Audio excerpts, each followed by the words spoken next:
Preach! Stripper, striker bear, lash you to the post. Oh,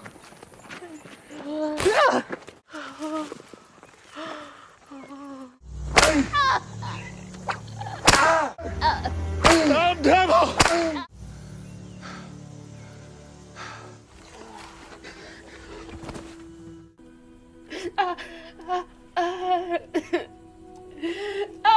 Back in a time when human beings were treated no better than animals, Solomon Northup was a free African-American man living peacefully in New York with his wife and 2 children. He was a talented musician and well-respected in his community, and made a living playing the violin. One day, a friend introduced him to 2 white men named Brown and Hamilton, who offered him a job to perform in Washington, D.C. We could give you $1 for each day's services and $3 for every night played at our performances. An impressive amount in those days. Tempted by the offer, Solomon agreed and traveled with them to Washington.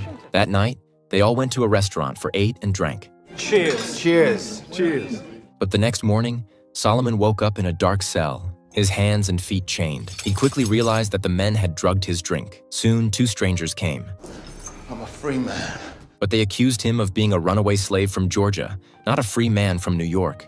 You're just a runaway nigger. Despite his protests, they beat him with a whip. He wasn't alone. There were other black men and even a family, a mother with her son and daughter, all held as captives. They were all loaded onto a ship to be transported elsewhere. That night, while everyone was sleeping, a white man entered their cabin and forced the woman to go with him. Helpless and scared for her children, she had no choice. When one of the other men tried to stop him, the white man stabbed him to death. By morning, the man's body was thrown into the ocean. Because in this cruel world, a slave's life was worth nothing. Better than us. After getting off the ship, all the captives were made to sit in a line while their names were called one by one. Whenever a name was called, the person stood up. But when the name Platt was called, no one responded. The man calling names walked over to Solomon and asked why he didn't stand. My name's not Platt. My name... Solomon stayed silent. Then they were taken to a house filled with other slaves, like a showroom, except instead of clothes or shoes, it was human beings being sold.